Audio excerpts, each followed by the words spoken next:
পবিত্র ঈদেও অব্যাহত তৃণমূলের গোষ্ঠীদ্বন্দ্ব, বাদ গেল না অশান্তি। চলল ইট বৃষ্টি, বাঁশ নিয়ে একে অপরের উপর আক্রমণ। দুই গোষ্ঠীর সংঘর্ষে ঝরল রক্ত। ঘটনায় উভয় পক্ষের জখম বেশ কয়েকজন। মারধরের অভিযোগ উঠল কাজল অনুগামী নুরুল ইসলামের দলবলের বিরুদ্ধে। তৃণমূল সমর্থক দিলীপের নেতৃত্বে হামলা বলে অভিযোগ। ব্যাপক উত্তেজনা ছড়ায় সিউড়ি 2 নম্বর ব্লকের কেন্দুয়া পঞ্চায়েতের গোপালপুরে। আমরা নিরপেক্ষ আমরা গ্রামের সদস্য মানে খেলা দেখতে গেছিলাম। কোন দল করেন? দল করেছি টিএমসি দল করেছি, যেহেতু বর্তমান গ্রামের টিএমসি।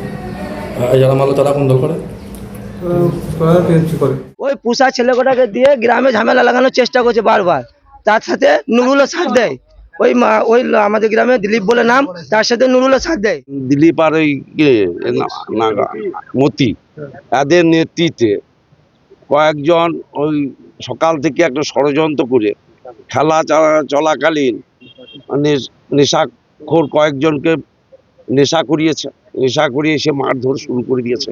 নুরুল ইসলামের 2-4টে লোক আছে ব্লক সভাপতির, সেই লোকরা এইটা উস্কানি দিয়ে যাতে একটা মারপিট করে গ্রামকে অশান্ত পরিবেশ করা যায়, সেই অশান্ত পরিবেশ তৈরি করার উদ্দেশ্যে ঘটনাটা ঘটিয়েছে।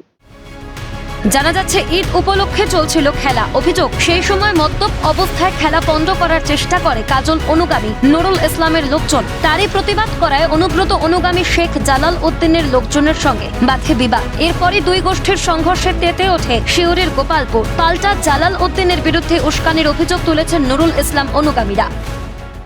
এই চুড়িগুলো সব ভেঙে গেল আমার।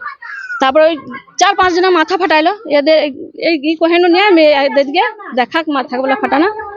আবার এই বাড়ি ঢুকে দেখুন কি করে মারছে। ওই জালাল ও উস্কাচ্ছে, নিশ্চয়ই ও উস্কাচ্ছে বলে এরকম করছে। শ্বশুর কি নুরুল ইসলামের সঙ্গে থাকে? হ্যাঁ হ্যাঁ। আজকে মূলত তার পেছনে কারণটা কি, মানে হঠাৎ করে কেন হামলা চালালো? সেটা কারণটা ওরা নিশ্চয়ই বলতে পারবে। এই আমার গোষ্ঠী এই সমস্ত পক্ষপাতী আমি নয় কথা বলা।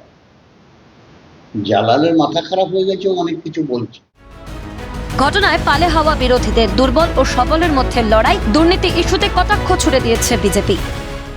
যারা এই দুর্নীতি করে খেতে পাচ্ছে, টাকা পাচ্ছে, তারা বলবান হয়েছে, কোনো জায়গায় তারা দুর্বল হয়েছে। এই বলবান আর দুর্বলদের মধ্যে তৃণমূলের লড়াই। আক্রান্তদের কয়েকজনকে উদ্ধার করে ভর্তি করা হয় সিউড়ি হাসপাতালে। খবর পেয়ে ঘটনাস্থলে পৌঁছয় সিউড়ি থানার বিশাল পুলিশ বাহিনী। নুরুল অনুগামী এক পঞ্চায়েত সদস্য সহ বেশ কয়েকজনকে ধরে নিয়ে যায় পুলিশ। নতুন করে যাতে এলাকায় অশান্তি না ছড়ায় তার জন্য মোতায়েন বিশাল পুলিশ বাহিনী। প্রশ্ন উঠছে, তাহলে কি নেত্রের নির্দেশ মানছেন না নিচুতলার কর্মীরা? তৃণমূলের অন্দরের ফাটল ক্রমেই হচ্ছে চওড়া। ভোলানাথ চক্রবর্তীর রিপোর্ট, ক্যালকাটা নিউজ।